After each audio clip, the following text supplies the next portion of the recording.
Simulation of solar powered BLDC motor. This is a overall structure of Simulink model of solar powered BLDC motor. This is solar panel, and then this is sonar controller with PWM generator, and this is a DC to DC converter. And then this one is inverter. It will act as a electronic switches for BLDC motor, and this one is BLDC motor. First we see about solar panel. The input for solar panel is temperature and irradiation. That means inputs from sunlight. Here I'm going to fix the temperature is 25 degrees Celsius, and then I'm going to vary the irradiation.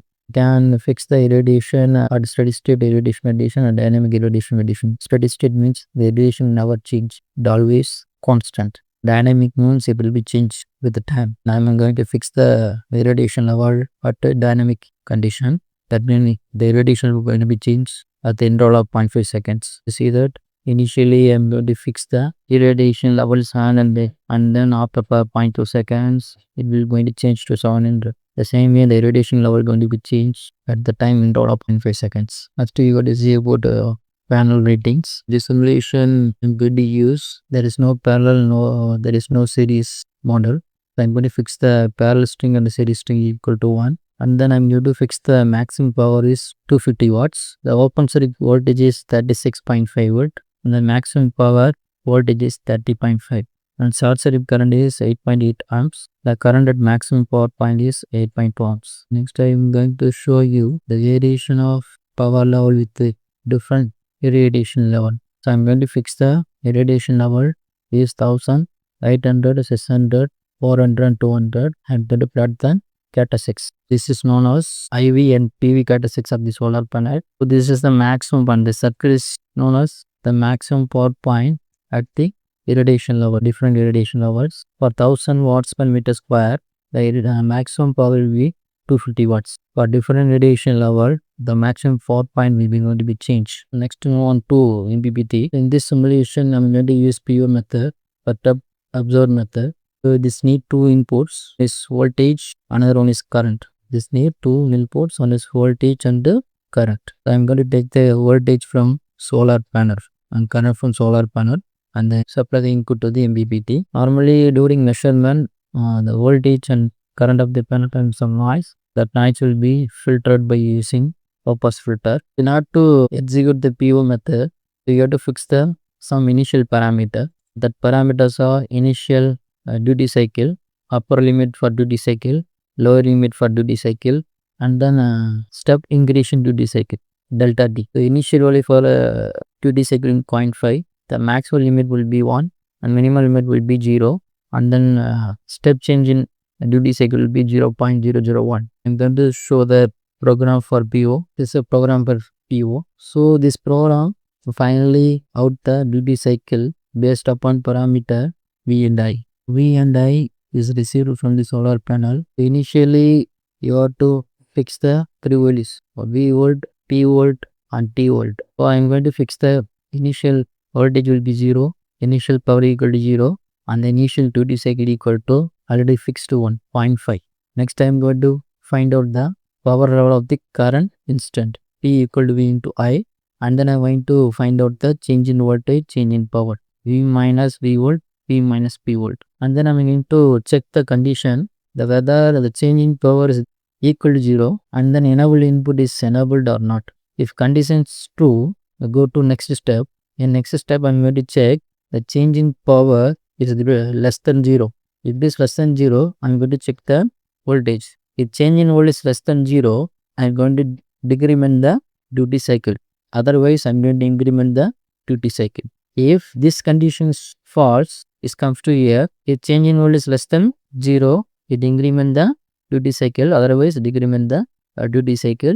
After that, I am going to update the duty cycle, and then I am going to check the duty cycle limit, whether within the limit or more than limit. If it is within limit, I am going to send the duty cycle to this section. So it will go out the duty cycle of the MPPT, and then I am going to compare this duty cycle with the sawtooth generator. So it will generate the firing pulse for the MOSFET. Here frequency will be 5 kHz. This is known as DC to DC converter. Normally it is used for extract the maximum power from the solar panel based upon purchased from the MPPT controller. Normally it convert this low voltage input into high voltage input, and then the output from the DC converter is given to the inverter.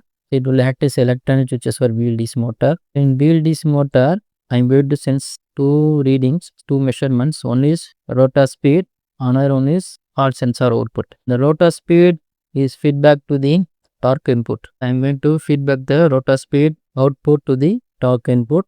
Normally that means which is used for solar water pumping application or water pumping application. The torque is depends upon the speed. So that's why I am going to feedback the output of the speed to the torque input. And then I am going to measure Hall effect output. That means rotor position of the rotor on the BLDC motor by using Hall effect sensor. And then based upon Hall effect sensor output, I am going to convert back EMF of the motor. Here see that this conversion block for Hall effect sensor output to the back EMF of the BLDC motor. And then by using back EMF, I am going to generate the firing pulse for PWM inverter. This plug is used for converting back EMF of the BLDC motor into static pulses. And finally, this is given to the PWM inverter.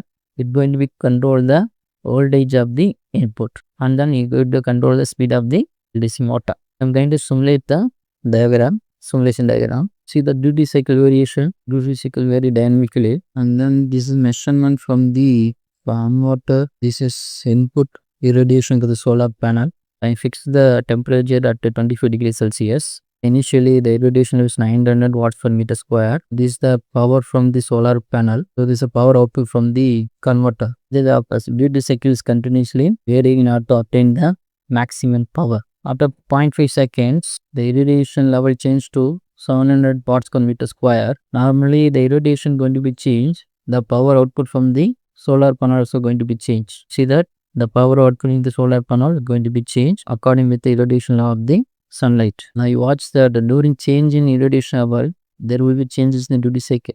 Check after 1 second. Irradiation going to be changed to 550 watts per meter square. During that change, the duty cycle also changed suddenly. Now check the power level. The power also going to be changed with respect to change in irradiation level. Now goes to the measurement of BLDC motor. This is stator current of the BLDC motor, back EMF of the BLDC motor, on speed of the BLDC motor. This is torque of the BLDC motor. When power level from the panel is high, then speed of the motor is also high. The power level going to be decreases, the speed of the BLDC motor going to be decreases. And then check the back EMF structure. The power level is high, the back EMF amplitude is very high. Power level goes to be low, the back EMF voltage level is slow, as well as check the frequency. The frequency going to be changed. Due to change in frequency, the speed of the motor going to be changed. And also check the stator current and the torque. If a power level is going low, the stator current also going low, as well as check the frequency. The frequency also going to vary. That means it change from high frequency to low frequency because the speed of the motor goes to some low value. So that's all about the simulation of solar powered BLDC motor. Thank you.